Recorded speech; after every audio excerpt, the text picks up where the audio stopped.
प्यारे छात्र छात्राओं, आगामी बोर्ड परीक्षा को ध्यान में रखते हुए हम मंडलीय मनोविज्ञान केंद्र मेरठ से आप लोगों के लिए कुछ महत्वपूर्ण टिप्स लेकर आए हैं जो जब परीक्षा से पूर्व स्ट्रेस, तनाव या कुंठा या और भी कई सारी मानसिक परिस्थितियाँ आती हैं, उनका आप लोग कैसे सामना करके अपनी परीक्षा को इस तरह से दे सको कि वो आपके जीवन में सफलता के झंडे गाड़ दे। तो मेरा नाम डॉक्टर शिवराज सिंह और मेरे साथ हैं डॉक्टर मनीषा तेवतिया।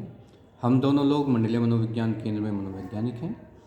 और हम लोग आपको परीक्षा के लिए महत्वपूर्ण टिप्स बता रहे हैं। तो हम लोग आशा करेंगे आपसे कि आप इस पर ध्यान देंगे और अपनी परीक्षा में सफलता को प्राप्त करेंगे।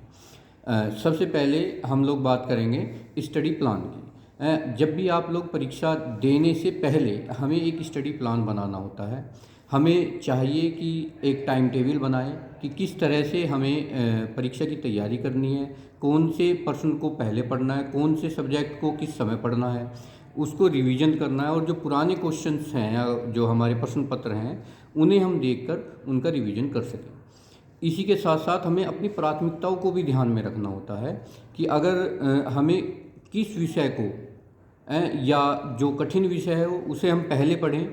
कुछ लोग कुछ छात्र छात्राएं आसान विषय को भी पहले पढ़ना पसंद करते हैं, लेकिन वास्तविकता ये है अगर हम कठिन विषय को पहले पढ़ेंगे तो जैसे ही हम आसान विषय की तरफ जाते हैं तो हमें काफ़ी अपने आप अपने अंदर वो महसूस होता है कि हम काफ़ी कॉन्फिडेंस हो गए हैं। तो इसलिए हमें कोशिश करनी चाहिए कि हम जो कठिन हैं उन्हें हम पहले सोल्व कर लें, क्योंकि अभी समय भी है। अगर हमारे पास समय कम है तो फिर हम जो हमने पहले पढ़ा हुआ है हमें उसका रिवीजन करना चाहिए। कोई भी नई चीज़ नहीं छेड़नी चाहिए। अगर हम कोई नई चीज़ छेड़ते हैं तो कई बार हमारा मोरल जो है डाउन हो जाता है। और इसी के साथ जब हम अपनी स्टडी कर रहे हैं, परीक्षा की तैयारी एक बड़ा महत्वपूर्ण समय होता है, तो हमें क्या है, हमें चाहिए कि हम छोटे छोटे ब्रेक लें। ज़रूरी नहीं कि हम 5-5 मिनट बाद ब्रेक लें। कहने का मतलब ये है कि हम हर 20, 25 या 30 मिनट बाद एक छोटा सा ब्रेक ले सकते हैं और वो ब्रेक भी 1-2 मिनट या 3 मिनट से ज़्यादा का नहीं होना चाहिए। क्योंकि कई बार ऐसा देखा गया है कि ब्रेक लेने के बहाने से पता लगा आधा घंटा गायब। तो ऐसा नहीं होना चाहिए। 30 मिनट बाद 5 मिनट का या 3 मिनट का ब्रेक लें। अपने पास पानी रखें, थोड़ा थोड़ा पानी भी पीते रहें और एक टाइम मैनेजमेंट का थोड़ा सा ध्यान रखें कि हमें पढ़ना किस समय है। अपनी प्रायोरिटी देखें कि कुछ बच्चे ऐसा होते हैं जो सुबह पढ़ पाते हैं, कुछ शाम को सोते समय पढ़ते हैं। तो हमें ये देखना है कि हम किस समय अपने आप को सूटेबल महसूस करते हैं पढ़ने के लिए। इसी के साथ एक सबसे महत्वपूर्ण चीज़ है, हम लोगों को निगेटिव सोच नहीं रखनी है, क्योंकि जैसा हम सोचते हैं वैसा ही अपने आसपास का इन्वायरमेंट क्रिएट कर लेते हैं। हमें परीक्षा जो है पॉजिटिव सोच के साथ देनी है, तैयारी भी पॉजिटिव सोच के साथ ही करनी है। अगर हम ये सोचेंगे कि हाँ हम पास होंगे, हमें आगे कुछ करना है, हमें आगे बढ़ना है और चाहे कितना भी कठिन समय क्यों ना हो, हमें जितने भी क्वेश्चन हैं उनको पढ़ के ईमानदारी से सोल्व करने हैं, तो निश्चित सी बात है हम अपनी परीक्षा में सफलता प्राप्त कर लेंगे। और हम लोग यही आशा करते हैं कि आप अच्छी मेहनत करें और सफलता प्राप्त करें। आगे डॉक्टर मनीषा जी। धन्यवाद डॉक्टर शिवराज जी ने बहुत अच्छे पॉइंट्स हम सबको बताए कि किस तरीके से हम अपना तनाव का प्रबंधन कर सकते हैं इन बोर्ड परीक्षाओं के दौरान। 2-3 बातें हैं जो मैं बताना चाहूँगी। पहली बात यह है कि सभी बच्चे जो इस परीक्षा में बैठ रहे हैं, 10वीं या 12वीं में हैं, आप लोग सबसे पहले ये अपना एक प्लान कर लें कि मुझे क्या क्या सब्जेक्ट पढ़ना है और कितने कितने लेसन मुझे कंप्लीट करने हैं। सबसे पहले हम अपनी स्टडी को, जो मटेरियल है, उसे ऑर्गेनाइज़ करेंगे। ऑर्गेनाइज़ कैसे? जैसे कि अक्सर देखा गया है कि जब हम एग्ज़ाम में बैठते हैं तो हम चीज़ भूल जाते हैं। हमें पढ़ के प्रश्न पत्र लगता है कि हाँ ये मुझे आता है, लेकिन जैसे ही मैं लिखने बैठूँगा मुझे वो याद नहीं रहता कि क्या है। ऐसा इसलिए होता है क्योंकि हम अपने नोट्स को या जो भी हमने टॉपिक पढ़ा है उसको हम एक जगह व्यवस्थित नहीं करते हैं। तो सबसे पहले हम जो भी टॉपिक पढ़ रहे हैं उस टॉपिक को पहले तो देखें वो टॉपिक कितने अंकों का आ रहा है। सबसे पहले उन टॉपिकों पे ध्यान दें जो ज़्यादा अंकों के आ रहे हैं। फिर उन टॉपिकों को हम छोटे छोटे नोट्स बनाकर उनको पढ़ें और उनको लिख के प्रैक्टिस करें जिससे कि हमें वो याद रहे।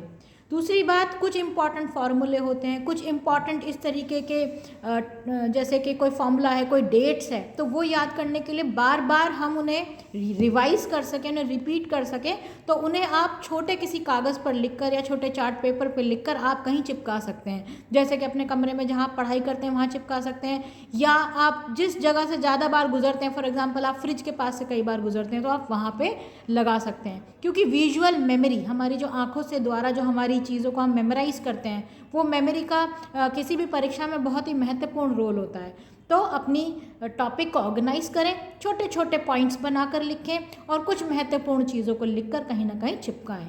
तो इस तरीके से हमें अपनी पढ़ाई को व्यवस्थित करना है। बीच में जैसे सर ने कहा हमें ब्रेक लेने हैं। ब्रेक का मतलब ये नहीं है कि हम टेलीविज़न देखने चले गए या फिर हम मोबाइल में बैठकर कुछ स्क्रॉलिंग करने लगे, तो हमें मोबाइल या फिर टेलीविज़न से, इन्हीं दोनों चीज़ों से या किसी भी सोशल मीडिया से फ़िलहाल पेपरों के दौरान दूर रहना है। क्योंकि ये क्या करती हैं, जब आप इनको देखेंगे तो आपका समय एक तो वेस्ट होगा, आपको पता नहीं चलेगा कितना समय आपने इसमें लगा दिया, और आपका जो कॉन्सेंट्रेशन है, मतलब जैसे कि आप फिज़िक्स, केमिस्ट्री या हिस्ट्री कोई भी लेसन पढ़ रहे हैं, पढ़ते पढ़ते आप बीच में ब्रेक के दौरान अगर ऐसी किसी चीज़ में आप अपने आप को इन्वॉल्व करते हैं तो आपका कंसंट्रेशन वापस बहुत देरी से आता है। तो ब्रेक में हमें क्या करना है, सिंपल ब्रीदिंग एक्सरसाइज करें, जैसे कि सांस अंदर लें और धीरे धीरे सांस बाहर छोड़ें।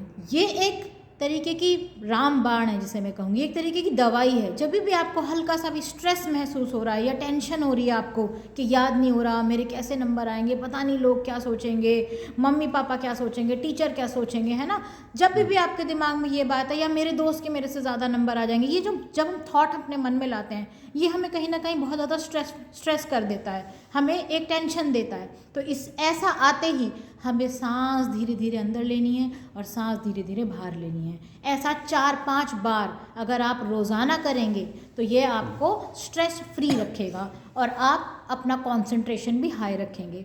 तो ब्रेक के दौरान हम वाटर ब्रेक ले सकते हैं, ब्रीदिंग ब्रेक ले सकते हैं, अपने चेयर पे बैठे बैठे हम रिलैक्स कर सकते हैं, कुछ मसल्स की स्ट्रेचिंग एक्सरसाइज कर सकते हैं, है ना, जैसे कि पीटी कराते हैं जो सर स्कूल में, वो पीटी आप 2-3 मिनट कर सकते हैं, वो भी आपको तनाव मुक्त रखेगी।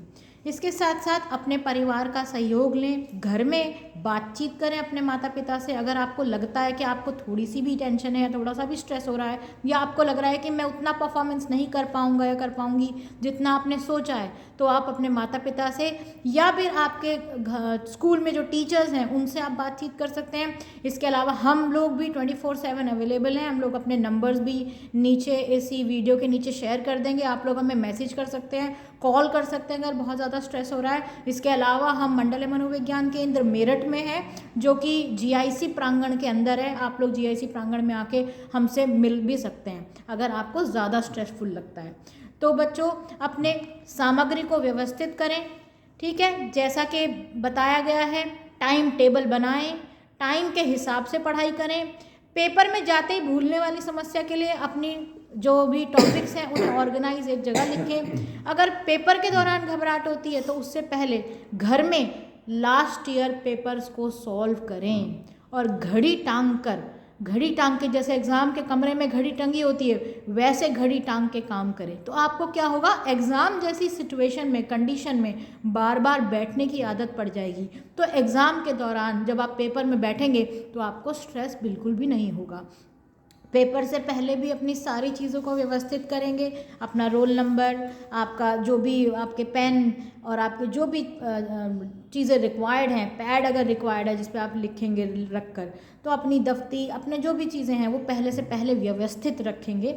व्यवस्थित अगर आपका ब्रेन व्यवस्थित रहेगा, बहुत ज़्यादा नहीं पढ़ना, सारा नहीं पढ़ के जाना, अगर आपने भी तैयारी नहीं करी है, कुछ इम्पॉर्टेंट पढ़ के जाना है। आप विश्वास नहीं करेंगे, हम 10-15 साल से मैं इस प्रोफेशन में हूँ, ज़्यादातर जो बच्चे तैयारी करते हैं वो आखिरी 1 महीने में ही करते हैं, भले उन्होंने शुरू में कुछ भी पढ़ा हो। तो चिंता मत करें, बिल्कुल ये ना सोचें कि उसने ज़्यादा पढ़ लिया, मैंने कम पढ़ लिया।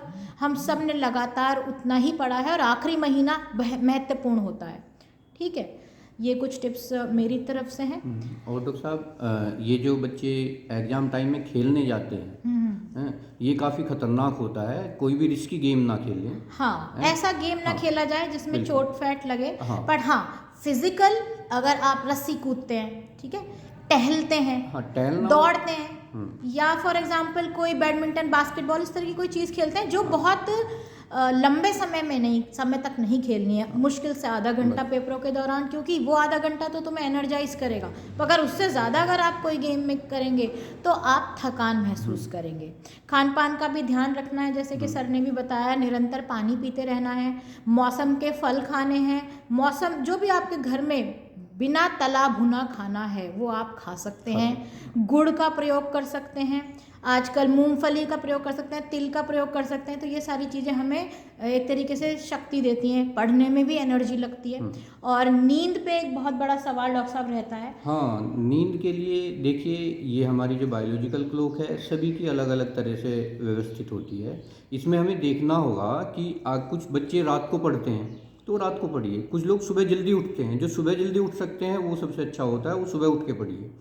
लेकिन अपनी नींद पूरी लेनी है। अगर नींद पूरी नहीं ली तो हमें आंखों में जलन, थकान और कई बार तो सर में दर्द भी बना रहता है, ठीक है। तो इसलिए नींद पूरी लेनी है। टीवी रात को नहीं देखना है। वैसे तो एग्ज़ाम के दौरान सोशल मीडिया से और टीवी से दूर रहना है, लेकिन रात के टाइम तो बिल्कुल नहीं देखना है, ठीक है। और अपना पढ़ो और बहुत अच्छी से पढ़ो, और हम लोग आशा करते हैं आप सफल हो। हमारी शुभकामनाएं आप लोगों के साथ है।